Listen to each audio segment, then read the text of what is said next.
Hello everyone, this is Mahima Jaiswal, and in this demo video, I am going to teach electrochemistry for class 12 medical course.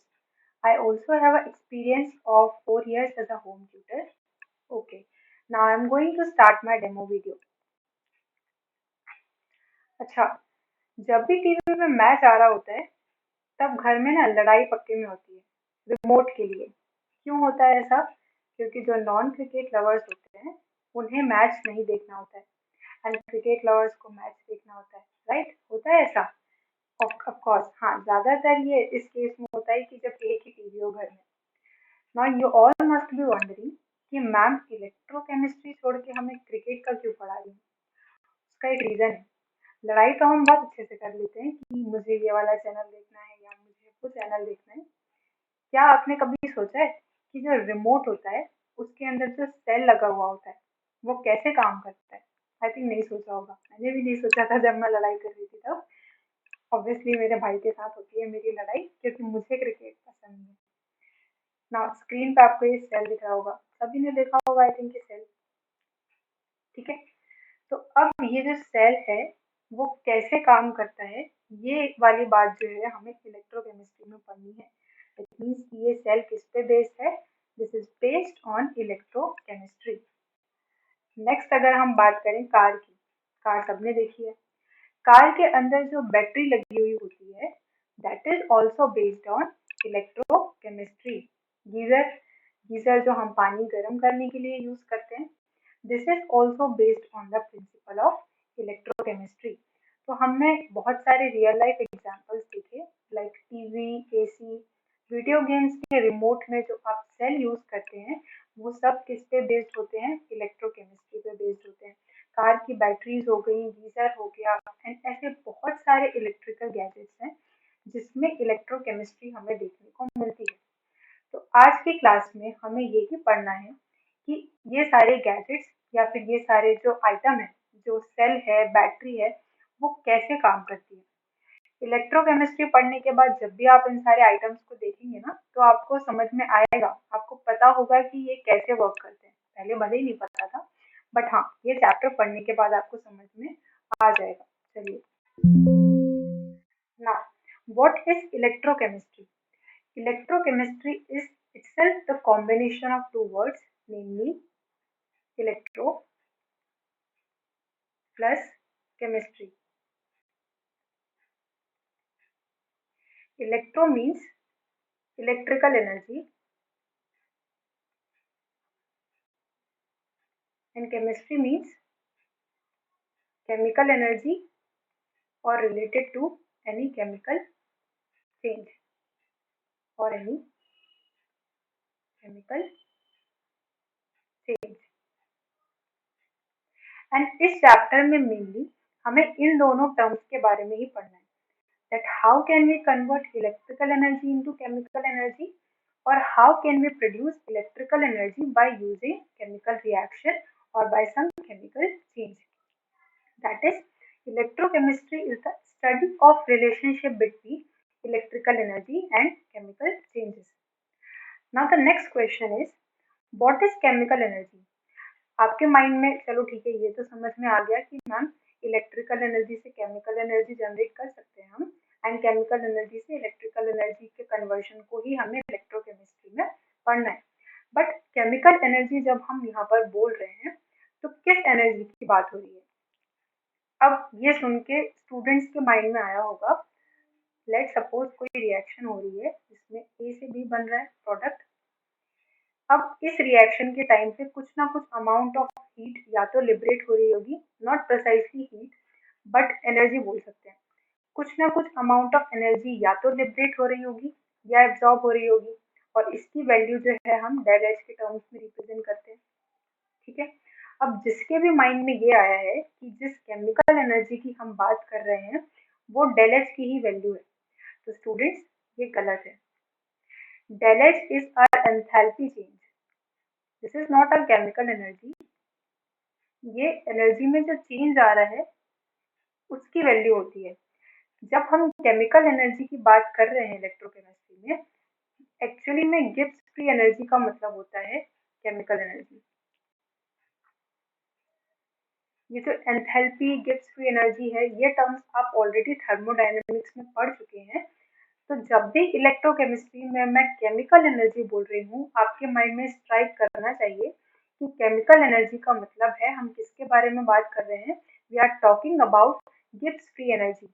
अब अगर एक छोटे से short term में समझें इसको कि गिब्स फ्री एनर्जी का क्या मतलब होता है, किसी भी रिएक्शन के टाइम पर रिएक्शन खत्म होने के बाद सिस्टम में जो एनर्जी बची हुई है, या फिर ये बोल सकते हैं नॉट एनर्जी बची हुई है, सिस्टम की जो एनर्जी है after completion of reaction, that is what we called as Gibbs free energy.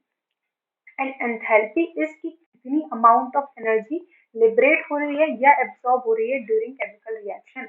तो आपको केमिकल एनर्जी को गिब्स फ्री एनर्जी से रिलेट करना है। It's not enthalpy change, chemical energy is actually Gibbs free energy. And how chemical reaction or chemical energy is produced? It is produced from chemical reactions generally in the form of heat and light. इतना clear है? Okay, great.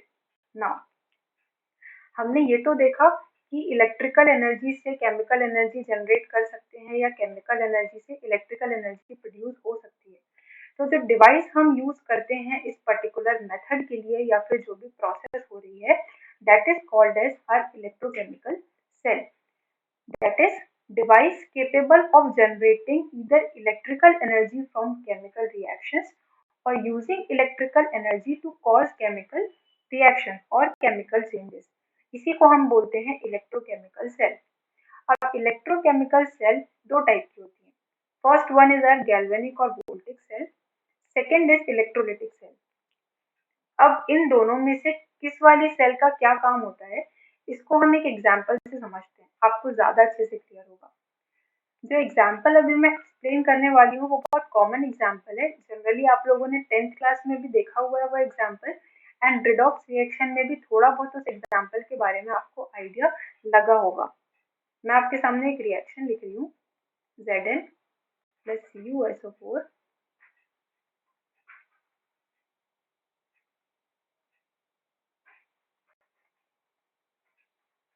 I think ये वाली reaction से काफी लोग familiar होंगे। ये reaction बहुत जगह देखी होगी आपने, इवन हमने 10th क्लास में भी पढ़ी हुई है ये रिएक्शन, एंड 11th क्लास में भी आपने रिडॉक्स रिएक्शन में ये रिएक्शन देखी होगी। लेट्स सपोज मैंने एक बीकर लिया, उस बीकर में मैंने लिया है कॉपर सल्फेट का सोल्यूशन। कॉपर सल्फेट का सोल्यूशन किस कलर का होता है, फटाफट से आंसर दो। ब्लू कलर का, गुड। अब इस कॉपर सल्फेट के सोल्यूशन में मैंने डिप करी जिंक की एक rod, this is our zinc rod. ये वाला एक्सपेरिमेंट करने के बाद मैं किसी ऐसे बच्चे से पूछूंगी जिसको ना केमिस्ट्री का बिल्कुल भी आइडिया नहीं है, तो वो भी इतना तो बता देगा कि मैम ये जो बीकर है ना नीचे से ना गर्म हो गया है। जब भी थोड़ी देर बाद रिएक्शन होगी, जैसे ही जिंक की रॉड को आपने डिप किया, तो बच्चा ये तो बता देगा देखकर कि मैम फर्स्टली तो एक चीज ये है कि बीकर जो है नीचे से गर्म हो रहा है, एंड सेकेंड थिंग वो क्या बता सकता है कि जो कॉपर सल्फेट का ब्लू कलर है वो धीरे धीरे फेड होना चालू हो रहा है, राइट। कॉपर सल्फेट का ब्लू कलर धीरे धीरे फेड हो रहा है, दैट मीन्स कि डिसअपियर होना चालू हो रहा है। ओके, अब इस रिएक्शन को देखकर हम ये बोल सकते हैं, क्या अब अच्छा आप मेरे एक क्वेश्चन का आंसर दो, क्या मैंने इसमें कोई एक्सटर्नल फोर्स या कोई ड्राइविंग फोर्स यूज करी इस रिएक्शन को करवाने के लिए? नहीं ना। जैसे ही मैंने जिंक की रॉड डिप करी कॉपर सल्फेट के सॉल्यूशन में, रिएक्शन अपने आप होना चालू हो गई, राइट। दैट इज कि इसमें हमने कोई भी एक्सटर्नल फोर्स या कोई भी एक्सटर्नल सोर्स का यूज नहीं करा है। तो ऐसी रिएक्शन जो कि खुद से ही स्टार्ट हो जाती हैं, उन्हें किसी एक्सटर्नल सोर्स की जरूरत नहीं होती है प्रोसीड करने के लिए, ऐसी रिएक्शंस को हम बोलते हैं स्पॉन्टेनियस रिएक्शंस। क्या बोलते हैं? Spontaneous reactions. बिकॉज हमें यहाँ पर कुछ भी दूसरा सोर्स यूज करने की जरूरत नहीं पड़ी है। जैसे ही हमने जिंक की रॉड को कॉपर सल्फेट सोल्यूशन में डिप किया, रिएक्शन अपने आप होना चालू हो गई। नाउ नेक्स्ट थिंग जो कि हमने इस पर्टिकुलर एग्जांपल से कंक्लूड करी वो ये है, यहाँ पर क्या हो रहा है, क्योंकि ब्लू कलर फेड होना चालू हो गया है एंड बीकर जो है वो नीचे से गर्म हो गया है, तो इतना हम बोल सकते हैं ना कि यहाँ कुछ ना कुछ तो केमिकल रिएक्शन हो रही होगी। उस रिएक्शन की वजह से ही हमको चेंजेस देखने को मिल रहे हैं, एंड ये रिएक्शन की वजह से ही कुछ ना कुछ अमाउंट ऑफ केमिकल एनर्जी जो है वो प्रोड्यूस हो रही होगी। मतलब ऐसी रिएक्शन जो कि स्पॉन्टेनियस होती है, स्पॉन्टेनियस रिएक्शन में क्या जनरेट होती है? Chemical energy. एंड अब इसी केमिकल एनर्जी का हम यूज करते हैं और इससे हम क्या प्रोड्यूस कर सकते हैं? Electrical energy. तो ये एग्जाम्पल तो हमने समझ लिया। Now Now, such type of cell in which chemical energy produced from a spontaneous reaction is converted into electrical energy is called galvanic or voltaic cell.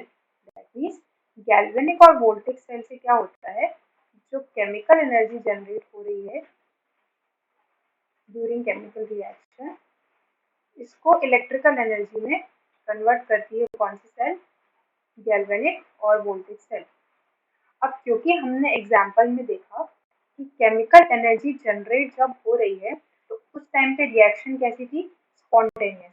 तो आपको गैल्वेनिक या वोल्टिक सेल के केस में क्या याद रखना है? इस केस में रिएक्शन कैसी होती है? स्पॉन्टेनियस।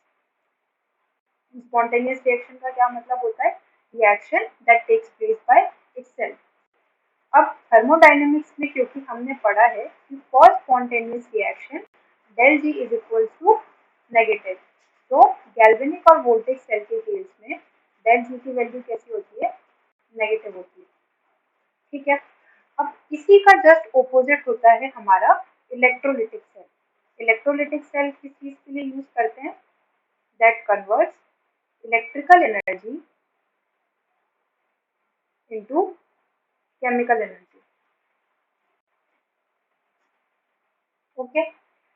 इलेक्ट्रिकल एनर्जी से केमिकल एनर्जी में जो सेल कन्वर्ट करती है that is called as our electrolytic cell. In case of electrolytic cell, reaction is non-spontaneous. Non-spontaneous का क्या मतलब होता है? जिसको किसी ड्राइविंग फोर्स की जरूरत होती है रिएक्शन को प्रोसीड कराने के लिए या फिर कोई केमिकल चेंज देखने के लिए। Okay. And third last point is in case of electrolytic cell del G is equal to positive. तो ये तीन बेसिक डिफरेंस थे जो कि हमें पहले समझने थे इलेक्ट्रोलिटिक और गैल्वेनिक सेल के बीच में। नाउ ये तो हमने समझ लिया कि क्या इन दोनों के डिफरेंस होते हैं। अब हम आगे ये पढ़ेंगे कि कैसे ये कोई भी cell that means particular galvanic या वोल्टिक सेल वर्क कैसे करती है या इलेक्ट्रोलिटिक सेल का क्या प्रोसेस, क्या मेथड होता है। Okay, this is the end of my demo video. I hope you like this. Thank you so much for watching.